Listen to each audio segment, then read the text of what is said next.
Como que se dá o funcionamento do processo de digestão humano então? Então, para a gente entender melhor, vamos lembrar. Primeiro, o alimento ele vai ser ingerido pela boca. Então, a boca mastiga, mastiga, mastiga, engole. Esse processo é um processo de deglutição que ele é voluntário, ou seja, tu engole porque tu quer. Aí, quando terminar esse processo de engolir, deglutiu, vai embora. A partir desse momento, quando for daqui, da parte do esôfago para frente, tu não manda mais.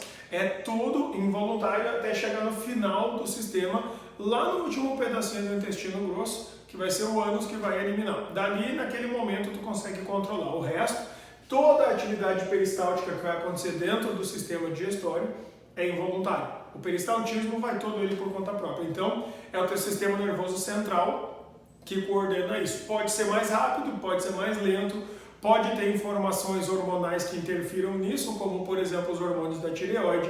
Pode ser por causa do sistema nervoso simpático ou parasimpático, que acelera, desacelera ou para. Tudo isso pode acontecer, mas tu não manda nada. Sendo assim, o que acabou acontecendo? Tu engoliu. E aí, assim que tu engoliu, vamos supor que essa bolinha aqui, então, é a nossa comida engolida. É o bolo alimentar.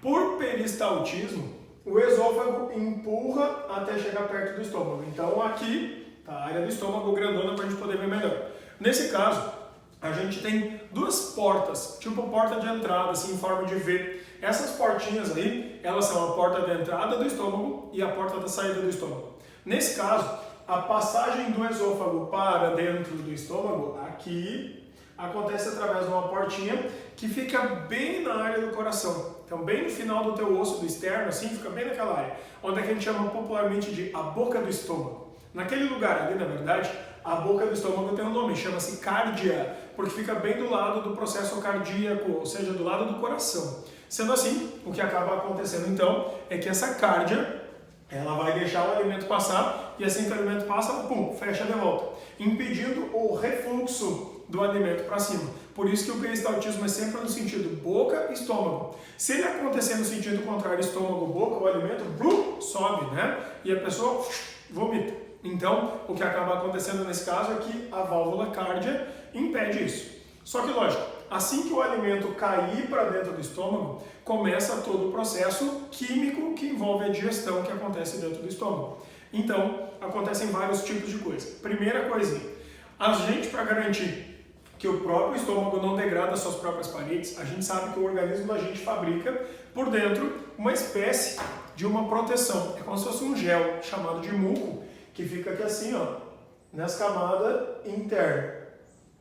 Então ele acaba protegendo aquela areazinha ali,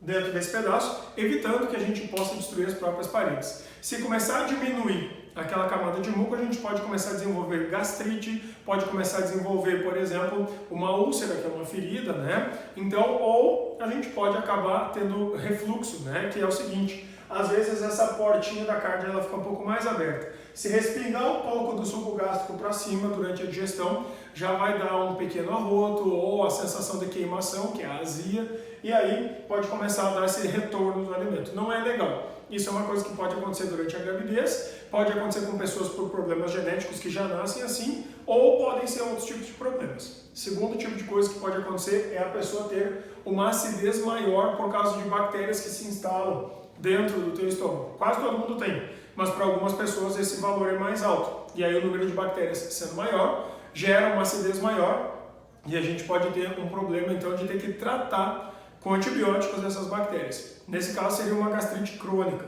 Tá? Quando acontece isso, é por causa de uma bactéria que é normal dentro do nosso estômago, chamado Helicobacter pylori, ou popularmente chamada de H. pylori. Tá? Então, nesse caso, são problemas que podem estar dentro do estômago. Só que por que acontecem essas coisas e quando é que isso começa a acontecer? Bom, isso acontece quando o alimento é empurrado por peristaltismo para dentro do estômago. No momento que o alimento caiu para dentro do estômago, nós temos células que ficam na bordinha, na beirada, que é assim, ó, com o glicocálix ali, para dentro. A hora que a comida passou e bateu naquele glicocálix e se estimula as próprias paredes do estômago a liberarem substâncias químicas. Então, a primeira substância química que nós vamos ter, que vai ser liberada ali, vai ser um hormônio chamado de gastrina. Esse hormônio chamado de gastrina, ele estimula as próprias paredes estomacais a liberarem o suco gástrico. O que tem dentro do suco gástrico? Bom, o suco gástrico é predominantemente HCl, que é o ácido clorídrico, com pH bem baixo, e pepsina.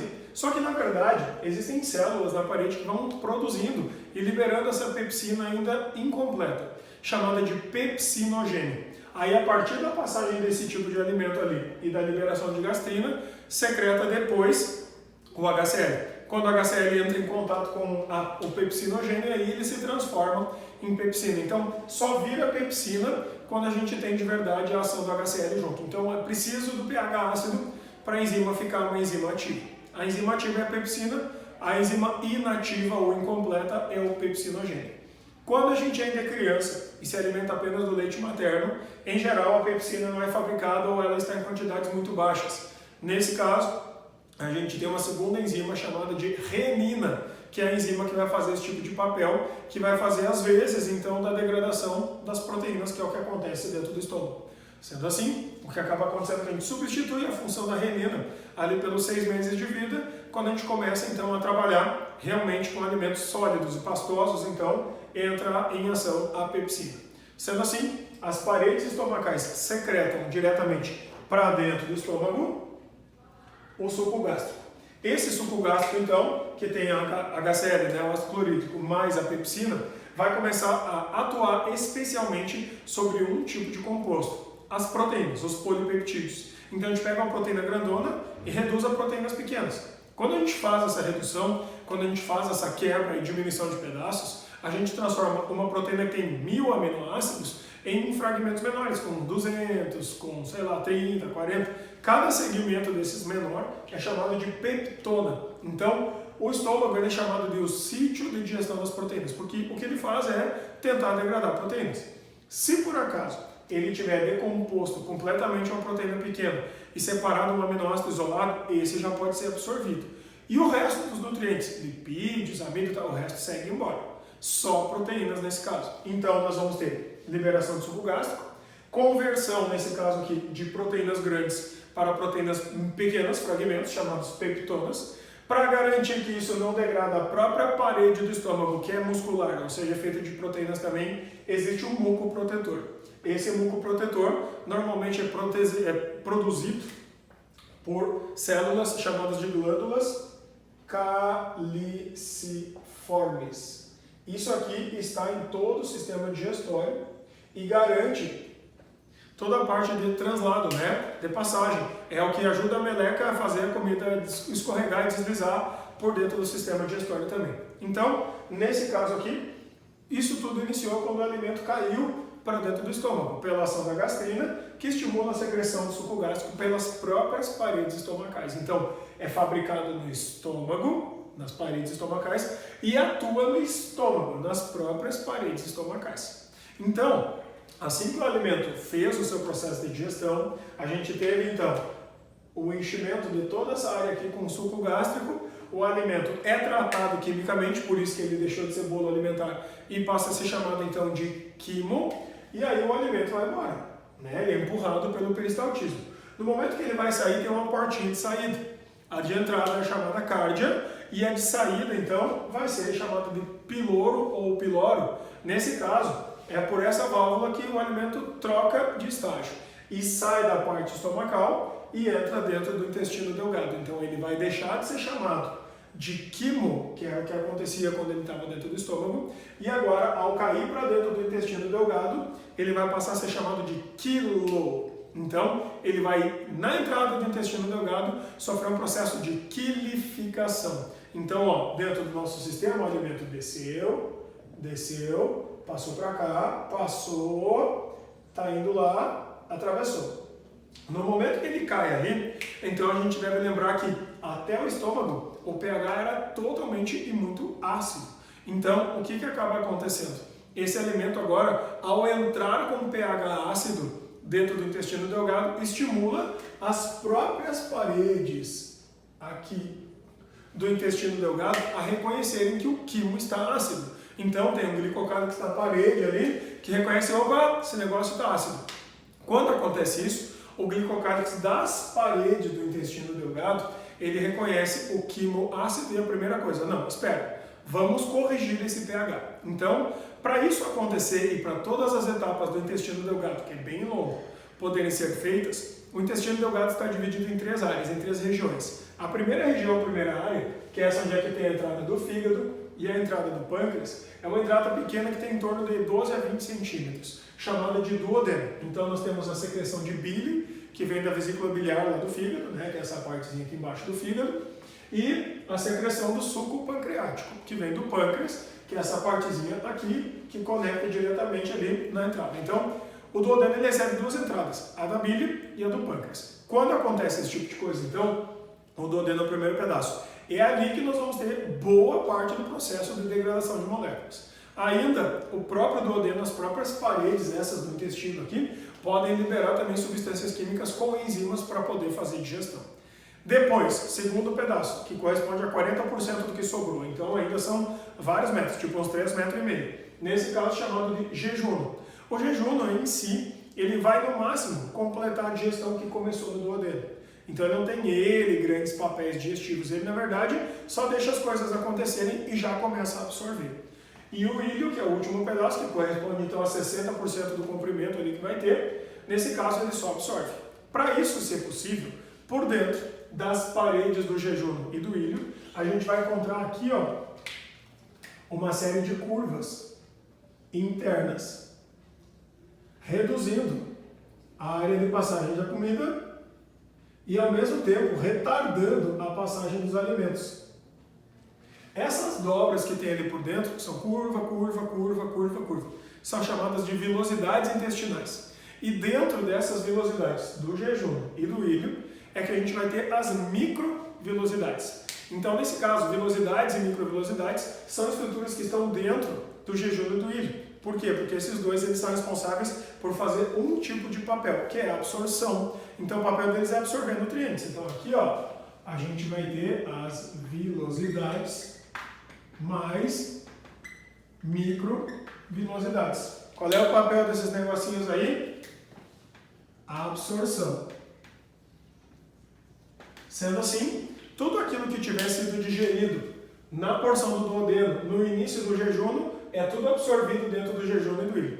Terminou aqui o final do ilho, não tem mais o que absorver de nutrientes. O resto dos glicídios, o resto dos lipídios, o resto das proteínas não existe mais. Se existir, significa que isso vai gerar problema no sistema seguinte, que vai ser a passagem para dentro do intestino grosso. Sendo assim, o que acaba acontecendo então na prática é o seguinte: tem vezes que o teu organismo não consegue degradar alguns tipos de moléculas durante essa passagem.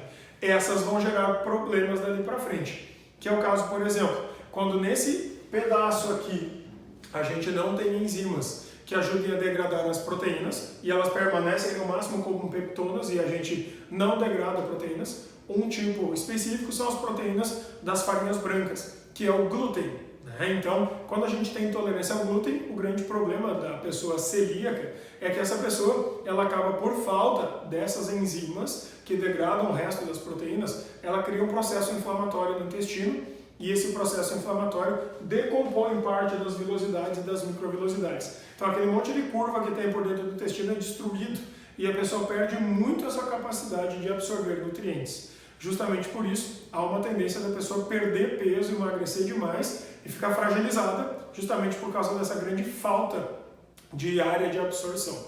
Então, a intolerância ao glúten e a intolerância a uma proteína, porque cria um processo inflamatório dentro do intestino. Segundo tipo de problema, quando a pessoa não consegue degradar a lactose, aí falta uma enzima dentro desse espaço aqui para degradar a lactose. A enzima se chama lactase. Hoje nós sabemos que uma boa parcela da população mundial é intolerante à lactose. Esse problema faz com que a pessoa não degrade a lactose nessa passagem toda e quando passar para dentro do intestino grosso, lá dentro do intestino grosso, a lactose ela é fermentada pelas bactérias que vivem ali, gerando muitos gases, dores de barriga, problemas abdominais e diarreia no fim das contas. Então a pessoa também tende a ter perda de peso, especialmente se for criança. Sendo assim, suponhamos então que não tenham esses problemas e que a pessoa possa degradar tudo lindo e maravilhoso. Sendo assim, o que acaba acontecendo é que o alimento acabou de entrar aqui com um pH ácido, porque recém saiu do estômago, né? Sendo assim, nós temos então, primeiro, cair diretamente dentro do duodeno. Então as paredes do duodeno reconhecem o pH extremamente ácido e agora vamos corrigir esse pH, primeira coisa. Então, o intestino delgado, ele vai estar dividido em duodeno e jejum hídrico. Dentro do duodeno, o que vai acontecer? Primeiro, secreção de hormônio para corrigir pH. Então, nós vamos ter, primeiro, hormônio secretina. O que esse hormônio faz? Lembrando, esse hormônio é fabricado nas paredes do intestino delgado. Ele vai estimular as próprias paredes, que nem o estômago fazia aqui, né? Estimula dele para ele e secreta bicarbonato. Qual é o papel desse bicarbonato? Fazer o pH subir. Então, a secretina, que é liberada pelas próprias paredes do intestino delgado, atua sobre o intestino delgado, fazendo a liberação de bicarbonato para o pH subir. No momento que a gente tem, então, a subida desse pH, tá? O pâncreas pode ajudar liberando esse bicarbonato também, que auxilia, então, para fazer o pH subir, tá? Então, quando acontece isso e o pH subiu, beleza, agora as enzimas vão poder atuar no pH certo. Então, vem a segunda secreção, que é quando a gente tem a liberação do hormônio colecistocinina ou colecistoquinina. Esse hormônio colecistocinina, ele vai atuar em duas pontas, em dois pontos. No fígado, então sai uma mensagem dali e vai diretamente para o fígado, dizendo: fígado, tua vez. Aí o fígado estimula a contração da vesícula biliar e a vesícula biliar libera a bile. Então nós vamos ter um jato de bile para dentro do duodeno. Qual é o papel da bile? Um papel de detergente. O que o detergente faz? Ele pega uma gordura grande e quebra ela e transforma em gorduras pequenas. Não é digestão, é só fragmentado em gorduras pequenas. Isso se chama emulsificação de gorduras. A emulsão das gorduras é fragmentar uma gordura grande e transformar em gordura pequenininha. Quando aconteceu esse tipo de processo, então agora, estando pequenas as gorduras, tem como as enzimas atacarem aquilo ali. Então, da mesma forma que a colecistoquinina estimulou o fígado a liberar a bile e a bile deu uma descarga ali para dentro, onde está passando então a nossa comida com o pH correto, o pâncreas também é estimulado. Quando o pâncreas é estimulado, ele libera suco pancreático. E aí nós temos um jato de suco pancreático diretamente para dentro do intestino delgado. Lembrando que a bile, quando desce para dentro do sistema digestório, ela foi fabricada no fígado, liberada pela vesícula biliar e desce por um canal chamado canal colédoco.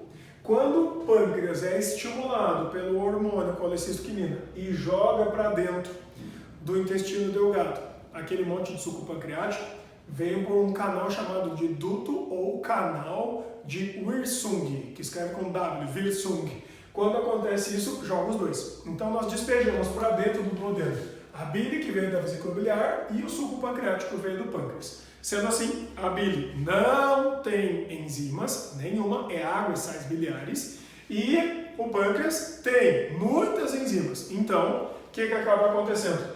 Entre essas, não é a insulina, não é o glucagon, isso vai para o sangue. Nós estamos falando de coisas que vão para dentro do intestino. O que ele libera para dentro do intestino? Quimiotripsina e tripsina. O que esses dois tipos de moléculas aqui fazem? São enzimas que vão pegar as peptonas que sobraram lá do estômago e vão quebrar até o final. Então aqui, ó, nós vamos ter o ataque final nas proteínas, certo? Então esse aqui atua sobre proteínas. Segundo, aproveitando que a bile decompôs as gorduras grandes em gorduras menores, nós vamos ter agora a ação das lipases para decompor lipídios. Então aqui termina os lipídios, destruindo até ácidos graxos e glicerol.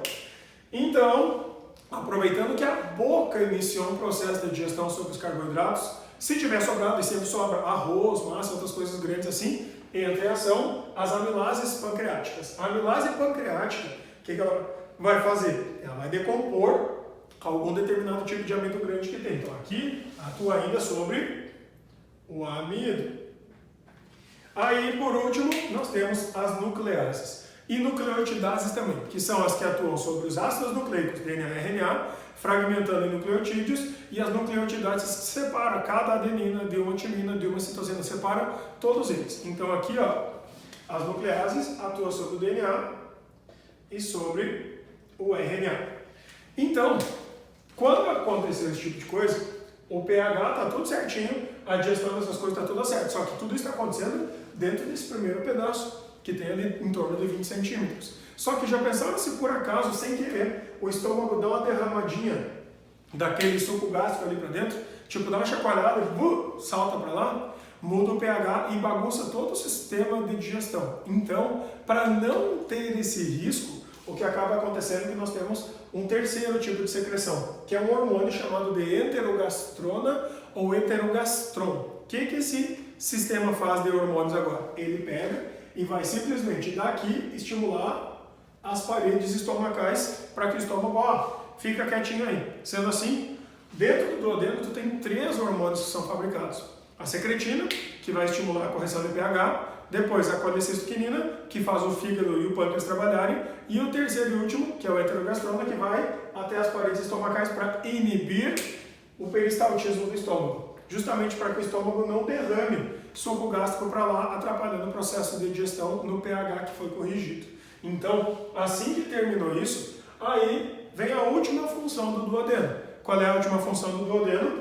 É simplesmente pegar agora e ele mesmo secretar o suco entérico. Então agora nós vamos ter das paredes do duodeno a liberação de enzimas. Essas enzimas, as principais, são liberadas no suco entérico, ou seja, o suco intestinal, são a amilase entérica agora, desculpem. Nesse caso aqui, a amilase entérica, ela vai ser aquela que vai ser responsável por degradar os últimos carboidratos. Se ficou alguma coisa, é a hora.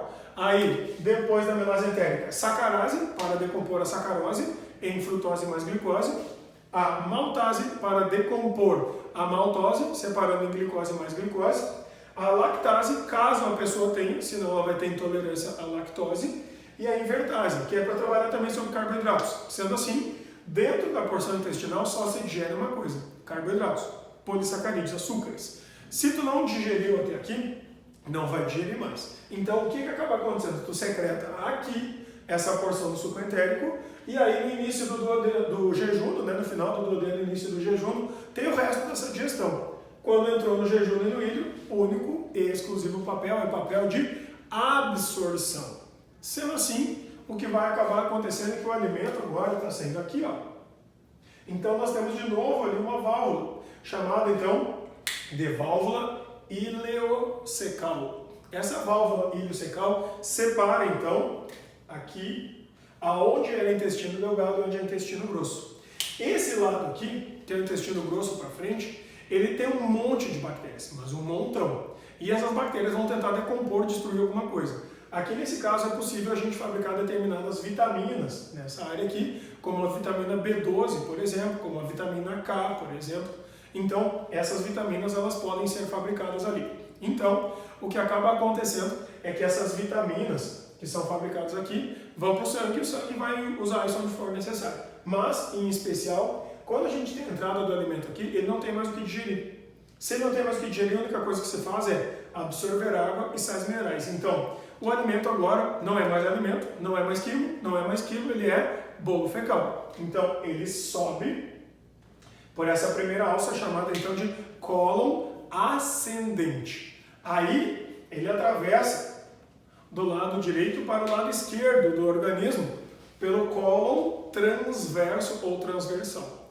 Aí depois ele desce, rumando para a saída. Então agora ele vai descer pelo lado esquerdo no cólon descendente. Então quando ele desce aqui já começa uma curva para trás do organismo assim, né? E começa a se direcionar para o ânus. Então nós vamos ter uma penúltima curva chamada de cólon sigmoide, a última reta final que é o reto e a saída que é o ânus, que é um músculo também, né? Que é um esfíncter, um músculo em círculo que contrai para empurrar o alimento para fora ou para trancar a saída dele. Sendo assim, a partir desse momento aqui, quando chega o intestino grosso, não esqueça apenas a coisa que nós vamos ter é a absorção de água, sais minerais e vitaminas. A celulose, como a gente viu desde o começo, ela entra e não tem enzimas que decomponham elas, então ela vai sair inteira. Se houvessem bactérias ou algum tipo de micro-organismo dentro do intestino que pudesse produzir a celulase, aí decomporia a celulose e a gente poderia digerir. Então,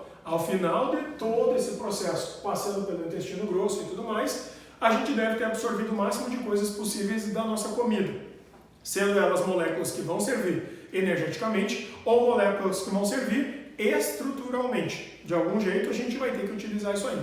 E quando acontecer isso, então, o teu corpo absorve, manda para o sangue e o sangue redistribui, levando para todos os lugares que forem necessários. É por isso que é muito normal que depois do almoço, quando a gente come um pouquinho mais, né, que o nosso sangue ele saia de outras áreas, como o cérebro, as pernas, e a gente fica meio na maleza, assim, porque o sangue agora está todo concentrado na área do sistema digestório para tentar absorver o máximo dessas moléculas e levar para todos os lugares onde ele vai ser utilizado. Então, o nosso processo de digestão, ele é um simples processo. Na verdade, ele degrada moléculas usando vários tipos de hormônios para que toda essa atividade seja possível. Sendo assim, o sistema nervoso coordena o sistema digestório que abastece o sistema metabólico com todas as moléculas energéticas. Fazendo uma comparaçãozinha entre o sistema digestório humano, o sistema digestório dos ruminantes e o sistema digestório das aves, é possível perceber algumas pequenas diferenças que são importantes, principalmente naquelas questões que podem tratar de animais de forma comparativa. Então, só para lembrar, no sistema digestório dos humanos, no sistema digestório da gente, a gente encontra o seguinte: a boca, com o papel de fazer mastigação, principalmente a digestão mecânica, e pela liberação na saliva da amilase salivar, ou pitialina, inicia a digestão do amido. Então, o alimento é levado pela faringe e esôfago até o estômago, onde a gente vai ter a secreção de suco gástrico, que é bem ácido, né? E tem a ação da pepsina, que tem papel de fazer degradação de proteínas. Dali, o que sobrou é mandado para dentro do intestino delgado. Só que agora ele deixa de ser bolo alimentar, deixa de ser quimo e passa a ser o quilo. Aí dentro do intestino delgado a gente tem aquela subdivisão: duodeno, jejuno, íleo. E dentro dessas três áreas nós vamos ter no duodeno a ação do suco entérico, a ação do suco pancreático e a ação da bile. Aí dentro dessas três ações aí, com todas as enzimas e mais a ação biliar, que é de um detergente, a gente tem a degradação final das proteínas, a degradação final dos lipídios, a degradação dos glicídios ou carboidratos menores, e termina totalmente com eles, DNA e RNA destruídos e já inicia a absorção. Então começa a absorver dentro do jejum, principalmente, e vai absorvendo até o íleo, onde a gente vai ter as microvilosidades. Saiu dali, entra no intestino grosso, onde só se absorve água e sais minerais, chegou no ânus, evacua, ou seja, ele elimina. Agora, comparando e lembrando dessas funções que nós temos aqui com os outros animais. Então vamos pegar um animal que eu não coloquei aqui, que é um animal que tem um sistema digestório tipo o nosso, mas que é herbívoro. Sendo ele herbívoro, ele tem uma coisa importante que ele precisa digerir, que é a celulose. E nós sabemos que no nosso caso não existe a enzima celulase, então aqui nesse sistema não tem degradação de celulose. Então, nos animais que nem um cavalo, por exemplo, que é um animal que é um herbívoro, mas ele não é ruminante, esse herbívoro ele é um animal chamado de monogástrico, que significa com um estômago. É que nem a gente. Só que a grande diferença para o cavalo, que é um animal que não é ruminante e é herbívoro, é que ele vai ter um apêndice grandão. Lá naquela saída do intestino delgado para o grosso, tem o apêndice. E nesse caso, o apêndice dos animais monogástricos herbívoros, ele está lotado de bactérias e de protozoários que produzam a enzima celulase. E aí, isso ajuda a decompor a celulose para eles. Agora, e se não for um animal monogástrico? Se for um animal ruminante, se ele é um herbívoro ruminante, bom, aí ele vai ter uma dilatação do esôfago na sua porção final, e essa dilatação do esôfago na porção final tem várias câmaras. Por isso, ele é chamado de animal ruminante ou poligástrico, porque na verdade a gente vai ter falsos estômagos, que são os primeiros. Então, o que acaba acontecendo é que o bicho vai ter boca e esôfago, só que o esôfago tem várias dilatações, e aí quando acontece isso, eles formam falsos estômagos. Esses falsos estômagos são chamados de rumen ou pança, retículo ou barrete, omaso ou folhoso, e aí sim vem o coagulador chamado coalheira ou abomaso, nesse caso, que é o único que é estômago de verdade. Então, como é que acontece a digestão agora num ruminante? Nesse ruminante, a boca vai fazer um papel similar ao nosso. Ela recolhe o alimento, coleta o alimento e mastiga. Só que quando ela mastiga um pouco só e já vai engolindo. Então ela mastiga um pouquinho e engole. É o que acontece com a vaca, é o que acontece com as ovelhas, com as cabras, né? Então, o que eles fazem? Eles mastigam um pouquinho e já engolem. Quando eles engolem, o alimento é mandado para o rumen. O rumen é o primeiro espaço do esôfago dilatado, onde a gente vai ter então o papel de amolecer o alimento e já tratar com a ação de bactérias e de protozoários quimicamente aquele alimento com celulase. Então aqui já tem o início da degradação da celulose. Então o alimento que ele é pré-digerido só na parte da celulose dentro do rumen é empurrado para dentro do retículo ou barrete. O retículo ou barrete ele forma umas bolinhas de comida assim, e essas bolinhas vão sendo regurgitadas, ou seja, o estômago muscular que ele empurra de volta para dentro da boca. Então ele regurgita, ou seja, esse papel de empurrar para a boca e a boca tem que remastigar o alimento é chamado de ruminação. Então o papel do retículo ou barrete é tocar de volta para a boca, então dá um empurrãozinho para cima e aí volta a comida para a boca. Aí sim, a boca agora vai mastigar, mastigar, mastigar, mastigar. Normalmente esse tipo de atividade as vacas fazem enquanto elas não estão pastando, tipo, deita para dormir e ela fica mastigando naquele período. Quando acontece isso, a boca recuperou o alimento que estava lá no barrete, vai mastigar agora e o alimento estando bem triturado, bem esmagadinho, aí ele vai seguir. Quando ele segue, vai da boca agora direto para o omaso, que seria a terceira câmara que a gente vai ter dentro do organismo desses animais. Então fecha-se a entrada do barrete, fecha a entrada do rumen e passa diretamente para o folhoso ou omaso. O que acontece ali? Todo o alimento agora que está bem mastigadinho, triturado, bem pequenininho, somente absorve água no folhoso ou omaso. Nesse caso, quando vai recuperando toda a água, então desidrata o alimento, então já tirou celulose, já tirou a água, agora sim vamos degradar o resto. E aí passa para o coagulador. No coagulador, ou chamado coalheira, também chamado abomaso, a gente vai ter o suco gástrico. Esse é o estômago verdadeiro, que nem o nosso estômago. Então agora tem digestão de quê? De proteínas. Então as proteínas que vai vir na alimentação daquele monte de comida que a vaca comeu serão digeridas nessa área. Então aqui tem suco gástrico, digestão de proteínas. Quando terminou a digestão das proteínas, passa para os intestinos. Então agora o papel é igual aos nossos. Vai ter pâncreas, vai ter fígado, suco pancreático, suco entérico. Então digere todas essas coisas. Termina as proteínas, lipídios, glicídios, DNA, RNA e absorve. Então, quando absorveu, mandou para o intestino grosso, absorveu o restinho dos sais minerais e água e aí o ânus evacua. Então, os intestinos vão fazer exatamente os mesmos tipos de papéis. A grande diferença é que a gente teve uma subdivisão com 3 falsos estômagos e um estômago verdadeiro. Então, a gente deve cuidar principalmente que nesse caso aqui, essas camadas anteriores estão ali para retardar a passagem do pasto, para dar tempo de fazer a degradação da celulose. Então o alimento sai da boca, vai para o rumen, vai para o retículo, retorna para a boca. A boca mastiga de volta, manda para absorver água e aí começa a digestão exatamente como é a nossa. Só que a celulose já foi absorvida lá no primeiro processo. E então, passando para um outro tipo de bicho. Tá? Então nós vimos o humano, comparamos com o monogástrico dos herbívoros não ruminantes, com os ruminantes e agora com o das aves, que é um sistema digestório também bem importante. Nas aves a gente sabe que tem várias adaptações diferentes. Começa pela boca. Por quê? Porque na boca, em vez de ter dentes para mastigação, a gente vai ter um bico.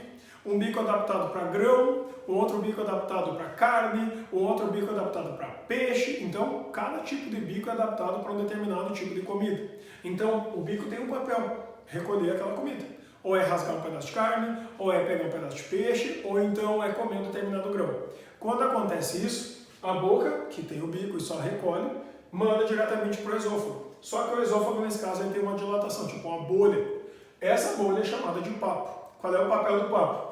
Estocar, armazenar e amolecer. Então o alimento fica ali, tem bastante água, ele amolece a comida. Depois que amoleceu a comida, o papo contrai e empurra a comida para frente. A comida segue descendo. Aí a comida desce para o proventrículo. Esse é o estômago de verdade, o estômago químico que as aves têm. Ou seja, se é um estômago químico, ele vai fazer o mesmo papel que o teu estômago, digestão de proteínas. Então degrada as possíveis proteínas. Só que esse proventrículo, que é uma dilatação no final do esôfago, ele é pequenininho e ainda não teve mastigação. Então ele está conectado com um órgão muscular grande que vai fazer os papéis de mastigação que ainda não foram feitos. Então, que é macerar, triturar, esmagar o alimento.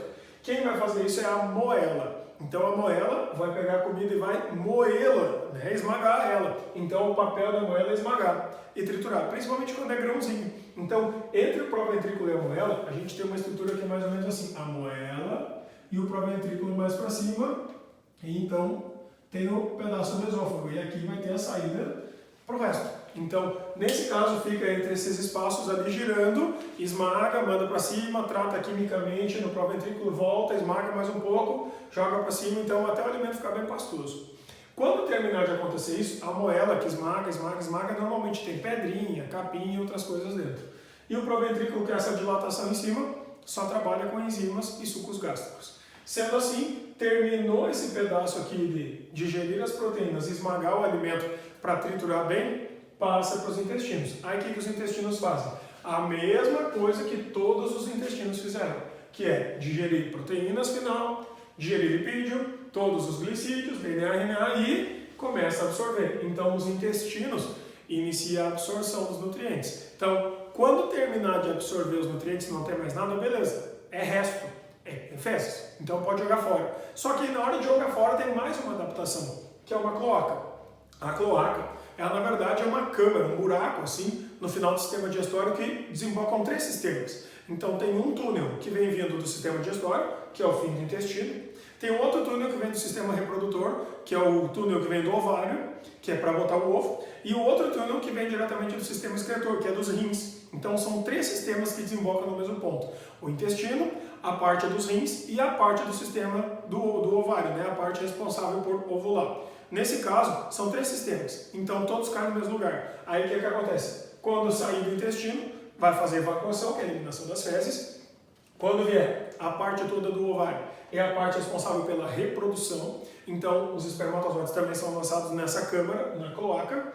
E quando vier do sistema excretor, vai fazer a excreta de produtos nitrogenados. Nesse caso, das aves, do ácido úrico na forma de pastinha. Como saem todas as coisas pelo mesmo lugar, inclusive o ovo, é normal que às vezes o ovo saia meio sujinho de cocô das aves, né? Então fica meio melecado por fora do ovo. Sendo assim, porque tudo sai pela cloaca.